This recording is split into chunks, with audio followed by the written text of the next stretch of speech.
দেখুন, করলা, চা, কফি, ব্লু চিজ এই সমস্ত জিনিসগুলো হচ্ছে এরকম যেটা আপনি ১ম বার যেদিন খাবেন, আপনার কখনোই এটা ভালো লাগবে না। করলা হচ্ছে ১ম বার খুবই তেতো লাগে, খুবই বিশ্রী স্বাদের একটা খাবার মনে হয়। কিন্তু এটাকে আপনি যদি টানা ৭ দিন খান, ৭ দিন খেলে তখন দেখবেন এটাকে আর আপনার এত খারাপ লাগবে না। আর যদি আপনি টানা ১৫ দিন খেতে পারেন, তখন দেখবেন করলা হচ্ছে এই পৃথিবীর সবচেয়ে মজাদার সবজির একটা। একই জিনিস সত্যি চা এবং কফির ব্যাপারে। চিনি ছাড়া। চিনি ছাড়া চা এবং কফি যদি আপনি ১ম দিন খান, খুবই বিশ্রী লাগে।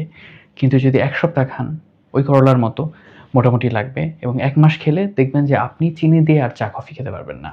আপনার চিনি ছাড়া ওইটার স্বাদই সবচেয়ে ভালো লাগবে। এই জিনিসগুলো যেমন এই খাবারের ক্ষেত্রে, ঠিক তেমনি রবীন্দ্রসঙ্গীত, ধ্রুপদী গান, বিমূর্ত চিত্রকলা এই সমস্ত জিনিসের ক্ষেত্রেও প্রযোজ্য। এখন কথা হচ্ছে এইটা কেন হয়?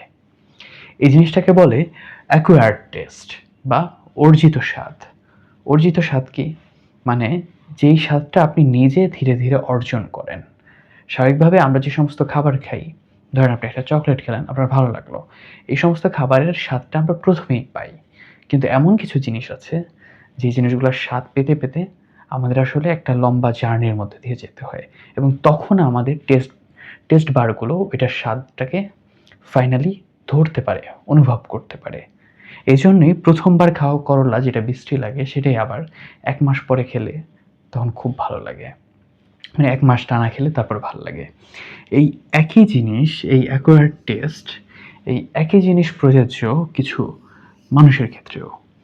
কিছু এরকম মানুষ আছে যাদের সাথে আপনার ১ম দেখায়, ১ম কনভারসেশনে খুব খারাপ লাগে, খুব বিরক্ত লাগে। দেখা গেল ঝগড়া লেগে গেল, এরকম হয়। কিন্তু সেই মানুষগুলোর সাথে মিশতে, মিশতে একসময় দেখা যায় যে সেই মানুষগুলোই জীবনের অবিচ্ছেদ্য অংশ হয়ে ওঠে এবং সেই মানুষগুলোকে আমাদের প্রচণ্ড ভালো লাগে। এর কারণ হচ্ছে সেই মানুষগুলো আদতে ভালো, কিন্তু তার কোনো বিহেভিয়ার বা ওয়ে অফ অ্যাপ্রোচ এগুলো হয়তোবা কিছু জিনিস খারাপ, যার কারণে ১ম দর্শনে আমাদের খারাপ লাগে। তো কিছু মানুষও এরকম অ্যাকোয়ার্ড টেস্ট বা অর্জিত স্বাদের মতো থাকে। আমরা মিশতে, মিশতে তারপরে তাদের ভিতরের আসল মানুষটাকে জানতে পারি।